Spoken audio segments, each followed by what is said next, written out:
Now, big announcement coming in from poll-bound Bihar. Chief Minister of the state, Nitish Kumar, has made a big announcement. He announced that 1 crore youth in Bihar will be given government jobs. Now, the Chief Minister tweeted on X and gave the information. And clearly, with this move, Nitish government is trying to woo the youth vote bank in the state. Now, Nitish Kumar claims that till now 10 lakh government jobs and about 39 lakh people have been given employment in the state. And the target of providing employment to around 50 lakh people have been achieved in the 5 years. Now, Nitish Kumar has also announced to double it to about 1 crore jobs in the year from 2025 to 30. Big announcement coming in from the poll-bound state with Chief Minister now promising more jobs to woo the youth vote bank. सच में ऐसा राजनेता इस देश में बिरले ही हैं।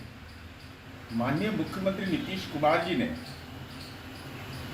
रोजगार का अवसर युवाओं को बगैर जमीन लिखवाए, बगैर भ्रष्टाचार के लक्ष्य से ज्यादा 2005 से 20 तक 8 लाख सरकारी नौकरी दिया और 2020 से 25 के बीच 12 लाख सरकारी नौकरी और 38 लाख रोजगार के अवसर। स्वरोजगार एक महत्वपूर्ण पक्ष है, उस लक्ष्य को हम लगभग पूरा कर रहे हैं।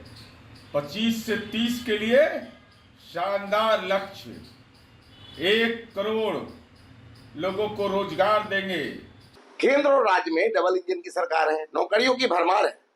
न तो यह माननीय पीएम नरेंद्र मोदी जी और सीएम नीतीश कुमार जी की घोषणा है, बल्कि हकीकत है। रिक्त पदों पर बहालियां हो रही है और आरक्षण का पालन भी हो रहा है। माननीय मुख्यमंत्री नीतीश कुमार जी अगले 5 वर्षों के भीतर 1 करोड़ लोगों को नौकरी और रोजगार देने की घोषणा स्वागत योग्य है। लक्ष्य यह भी है कि हम इतने सक्षम हो जाएं कि दूसरों को नौकरी दे सके। सरकार की दूरगामी सोच अवश्य फलीभूत होगी, इसमें कोई संदेह नहीं। Big announcement coming in from Chief Minister himself of Bihar, saying that he will be giving about 1 crore youths government jobs. Now joining me on the broadcast is Rajiv Ranjan, JDU spokesperson. Clearly a very big announcement, sir, coming ahead of polls. Give us more details. चुनाव के पहले का जो ऐलान है, निसंदेह 1 करोड़ नौकरियों और रोजगार के जरिए युवाओं के लिए जो ये एक बड़ी सौगात है, इससे संभावनाओं के अनेक द्वार खुलेंगे। बिहार ने ये पहले भी लक्ष्य हासिल किया है। जब भी नीतीश कुमार जी ने कहा अगर 2005 से 20 के बीच देखें तो 8 लाख नौकरियां, 2020 से 25 के बीच में लगभग 10 लाख नौकरियां दी जा चुकी है, 12 लाख नौकरियां दी जाएंगी और 39 लाख रोजगार दिए जा चुके रहेंगे जब तक ये विधानसभा का कार्यकाल पूरा होगा। और इसके बाद 25 से 30 के लिए 1 करोड़ नौकरियां या रोजगार, जिसके लिए औद्योगिक जो विस्तार, औद्योगिकरण के विस्तार को लेकर के एक पूरी जमीन तैयार है बिहार में। साथ ही साथ सरकार की जो रिक्तियां हैं, जो रोजगार के अवसर हैं, कौशल विकास के प्रशिक्षण के जरिए लोगों को हुनरमंद बनाकर उनको काम दिया जाएगा। और निसंदेह ये एक महत्वाकांक्षी परियोजना है और देश के लिए ये एक मिसाल बनने जा रही है। तो सर, ये जो वादा किया गया है इलेक्शन से पहले 1 करोड़ यूथ को गवर्नमेंट जॉब्स देने का, क्या प्रोसेस है, क्या रिसोर्सेज इसमें इम्प्लीमेंट होंगी, उसका क्या डिटेल्स है हमारे पास? देखिए, अब तक जो ट्रैक रिकॉर्ड नीतीश कुमार जी का है, वो जब तक एक जमीनी तौर पर जो आधारभूत संरचना को लेकर के बिहार की चुनौतियां थी, उसको बिहार ने हासिल किया है। आज सड़कों का अभूतपूर्व विस्तार हुआ है और कानून व्यवस्था की स्थिति संतोषजनक है। साथ ही साथ जो बिजली को लेकर के जो चुनौतियां थी, औद्योगिक विस्तार को लेकर, वो राज्य ने उस लक्ष्य को हासिल कर लिया है। अब ये निवेश के लिए जमीन तैयार है।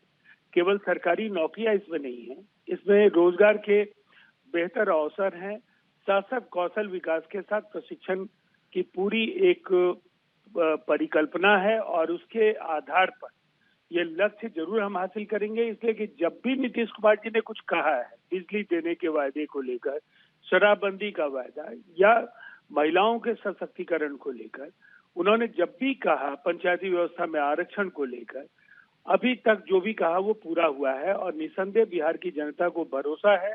ये बात उन्होंने कहा है, जो वायदे करते नहीं है अगर करते हैं तो उसको पूरा करके दिखाते हैं। इसीलिए ये जरूर 25 से 30 के बीच हम लोग लक्ष्य हासिल करेंगे। बिल्कुल। सर, हमने देखा गया है कि यूजुअली बिहार का एक प्रॉब्लम है कि जो यूथ ऑफ बिहार है they always go out to other states to seek employment, और ये एक ऐसी प्रॉब्लम है जो स्टेट काफ़ी टाइम से फेस करे। तो आपको क्या लगता है इस डिसीजन से ये जो प्रॉब्लम है कि बिहार का यूथ बाहर दूसरे स्टेट्स में जाता है जॉब के लिए, आप उसको कंट्रोल कर पाएंगे? देखिए, ये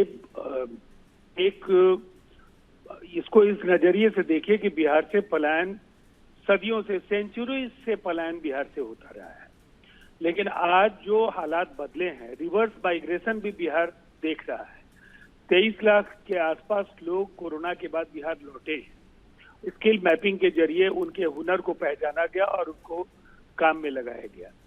अब जिस तरह से एक लक्ष्य था 10 लाख नौकरियों को हासिल करने का, तो 12 लाख नौकरियां हम हासिल कर रहे हैं, 38 लाख रोजगार, जबकि मुख्यमंत्री जी ने 10 लाख कहा था और अब ये जो हमारा अनुमान था वो 39 लाख के आसपास होगा, तो ये 51 लाख के आसपास हो जाएगा। इसके साथ ही जिस योजना की चर्चा नहीं हो रही वो है 94 लाख परिवारों के एक एक सदस्य को लघु उद्यमी, जो मुख्यमंत्री जी की योजना है उसके जरिए 2 लाख रुपए का सहयोग मिल रहा है। वो उद्यम लगाएंगे और अन्य सदस्यों को भी उसमें काम मिलेगा। तो ये एक पूरी तरह से एक ऐसी सोच थी जिस पर काफी मेहनत हुआ, काम हुआ, विभागों से रिक्तियां मांगी गई, कहाँ कहाँ संभावनाएं हैं औद्योगिक विस्तार की उनको तलाशा गया और उसके बाद ये विराट लक्ष्य निर्धारित किया गया।